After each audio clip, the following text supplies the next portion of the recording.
बहुत आपने अच्छी बात कहा। केवल आंकड़ा ही तो पेश हो रहा है साहब। जब बजट पास होता है उसमें हमेशा सरकारी कर्मचारी को निराश होना पड़ता है। सिर्फ और सिर्फ नफरत की बात की है कि लोग जो कहते हैं कि नरेंद्र मोदी बे औलाद है, उसकी दो औलादें हैं, बड़ा बेटा गौतम अडानी, छोटा अंबानी। मैं कह तो रहा हूँ ये पूरी अत्याचारी, एक दुराचारी, एक भ्रष्टाचारी, एक बलात्कारी सरकार है ये। हम बात कर रहे हैं उत्तर प्रदेश में शिक्षकों के ओल्ड पेंशन की भी और शिक्षा मित्रों की भी। हमारे साथ कुछ लोग हैं, बात करेंगे। कैसे देखते हैं आप ये सरकार से डिमांड काफी लंबे समय से चल रही लेकिन सरकार सुन नहीं रही? देखिए, कारण ये है कि सरकार का खर्च करने का प्रारूप इतना बढ़ गया है कि सरकार सामाजिक व्यवस्था पर ध्यान देना, इसलिए कि चूंकि इस सरकार के पास अर्थ का भी दिक्कत है और रह गया सरकार की उन नौजवानों के रोजी के संदर्भ में जो हमारे नौजवान निरंतर आंदोलित हैं, जो आंदोलन जारी रखे हैं, जो यहाँ न्यायालय से लेकर के सड़क तक अपने अपने पक्ष को रख रहे हैं। इसके बावजूद भी उनके पक्ष पर सरकार का सुनना धर्म था, उनके पक्ष को सुनना चाहिए था। मैं ये जरूर मानता हूं कि आपके सामने भी आर्थिक मजबूरियां हो सकती है, तो ये हम उन लोग बच्चों से जो सरकार 5 लाख करोड़ का बजट पेश करती है उसके पास आर्थिक मजबूरियां कैसे हो सकती हैं? बहुत आपने अच्छी बात कहा। आंकड़ा के भौजाल में 2014 से लेकर के 2024 के बीच में केवल आंकड़ा ही तो पेश हो रहा है साहब। वो वेतन जो शिक्षकों को आज से 20 साल पहले मिलता था वो आज भी मिलता है। कैसे देखते हैं आप?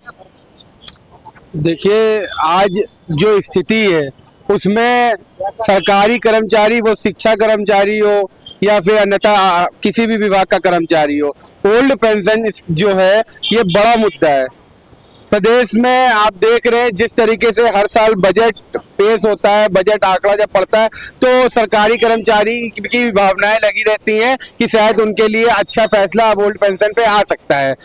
पर जब बजट पास होता है उसमें हमेशा सरकारी कर्मचारी को निराश होना पड़ता है क्योंकि उनके लिए कोई ऐसी योजना नहीं होती है। और ओल्ड पेंशन स्कीम भविष्य से जुड़ी हुई है, लोगों के परिवारों से जुड़ी हुई है।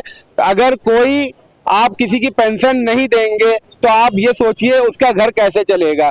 जब एक सरकारी कर्मचारी काम करता है तो वो 40 साल 35 साल काम करने के बाद ये भावना से रहता है कि अब सरकार उसको एक अच्छा अमाउंट देगी पेंशन के रूप में जिससे वो अपना जीवन यापन कर सकता है। जिस तरह से हिंदुस्तान में शिक्षा बढ़ रही है, लोग ग्रेजुएट हो रहे हैं, पोस्ट ग्रेजुएट हो रहे हैं, इस तरह के वेतन स्केल कैसे सरकार को इसे मेंटेन करना चाहिए? ग्राफ तो सरकार का गिर रहा है ना, उसके ओछेपन का नतीजा सामने आ रहा है। देश को 2 करोड़ नौकरियां 15 लाख देंगे।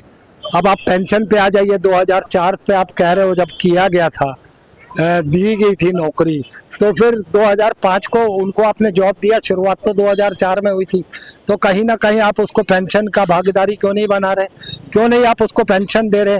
तो यही मैंने कहा, ये तो है, पेंशन देने वाली सरकार नहीं है, ये पब्लिक को टेंशन देने वाली सरकार है।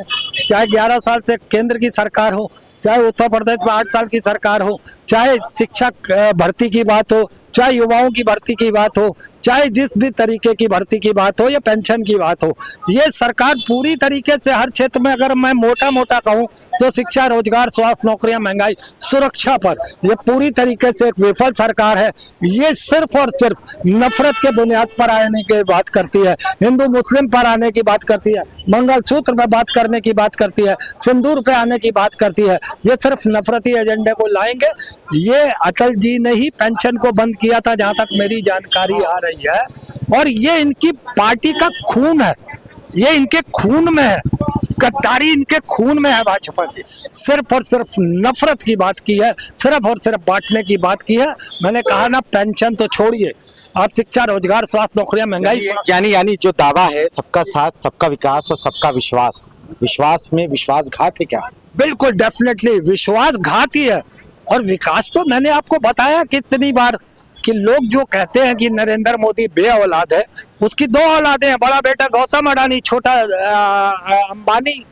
तो उसको गोद में लिया हुआ भैया, जो किस पायदान पे थे और आज पहले नंबर पे पायदान पे है ये लोग, दोनों कारोबारी।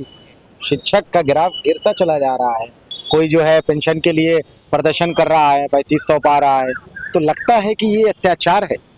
मैं कह तो रहा हूँ ये पूरी अत्याचारी, एक दुराचारी, एक भ्रष्टाचारी, एक बलात्कारी सरकार है ये।